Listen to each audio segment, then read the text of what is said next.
Let's make quick comment. नमस्कार, मैं हूं Rakhi Jain. Let's make quick comment में आपका स्वागत है। दुनिया की सबसे संवेदनशील जियोपॉलिटिकल धुरी पर एक बार फिर ठहराव आया है, लेकिन ये ठहराव जितना राहत देता है उतने ही सवाल भी खड़े करता है। डोनाल्ड ट्रंप ने ईरान के साथ जारी संघर्ष में अनिश्चितकाल के लिए युद्ध विराम बढ़ाने का फैसला लिया है। ये फैसला उस वक्त आया है जब कुछ ही घंटे पहले उनके बयान बेहद आक्रामक थे। बमबारी की चेतावनी, सैन्य तैयारी का दावा और ईरान के ढांचे को तबाह करने की खुली धमकी।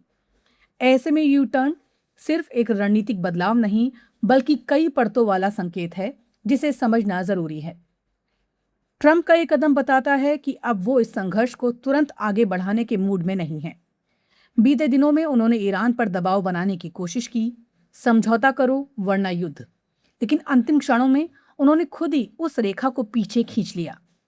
ये दूसरी बार है जब उन्होंने युद्ध बढ़ाने की धमकी से पीछे हटने का रास्ता चुना है। इससे साफ संकेत मिलता है कि अब प्राथमिकता युद्ध नहीं, बल्कि किसी तरह का समाधान तलाशना है, भले ही वो आसान ना हो। इस फैसले के पीछे कई वजह हो सकती हैं। पहली, अमेरिका के भीतर का राजनीतिक दबाव, लंबे युद्ध, बढ़ती तेल कीमतें और वैश्विक अस्थिरता, ये सभी कारक ट्रंप के लिए जोखिम पैदा कर सकते हैं। दूसरी, रणनीतिक लचीलापन। उन्होंने युद्ध विराम की कोई समय सीमा तय नहीं की है, यानी खुद को विकल्प खुला रखा है। और तीसरी, कूटनीतिक पहल, जिसमें पाकिस्तान की भूमिका सामने आई है।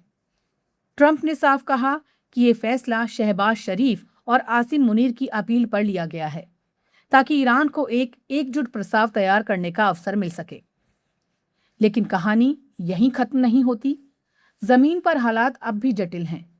ईरान के खिलाफ अमेरिकी नौसैनिक नाकेबंदी जारी है।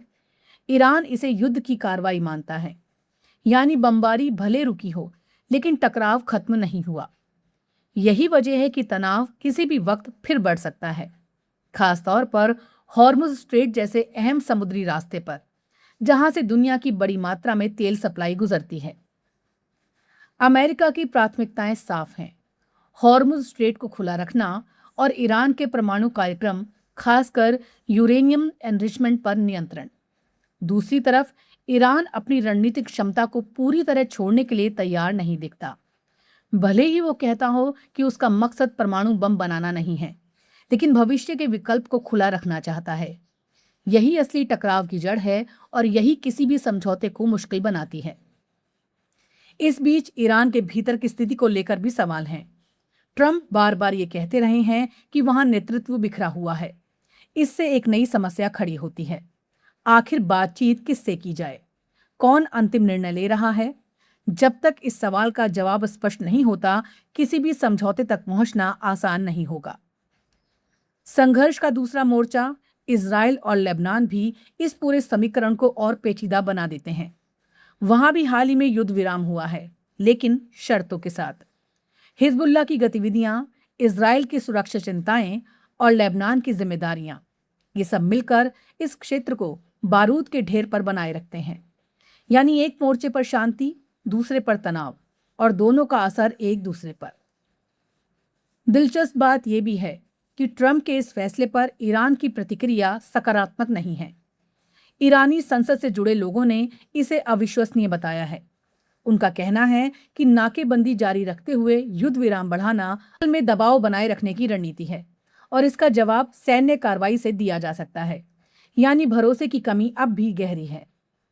तो क्या ये युद्ध विराम सच में शांति की शुरुआत है या सिर्फ एक रणनीतिक विराम, ताकि अगली चाल और मजबूत तरीके से चली जा सके? फिलहाल जवाब साफ नहीं है, लेकिन इतना तय है कि ट्रंप ने अपने लिए और दुनिया के लिए थोड़ा वक्त खरीद लिया है। अब ये वक्त बातचीत दिशा तय करेगा या फिर एक और बड़े टकराव की ओर ले जाएगा। अभी के लिए बमबारी रुकी है, लेकिन तनाव नहीं। युद्ध विराम बढ़ा है, लेकिन भरोसा नहीं। और सबसे अहम फैसला टला है, खत्म नहीं हुआ। आने वाले दिन ये तय करेंगे, ये ठहराव इतिहास में एक मोड़ बनेगा या सिर्फ एक और अधूरी कहानी। क्विक कमेंट में फिलहाल इतना ही। जुड़े रहिए लेट्स माइक के साथ। नमस्कार। आप सुन रहे थे let's mic more than radio. Follow कीजिए हमें हमारे सोशल मीडिया प्लेटफॉर्म्स पर।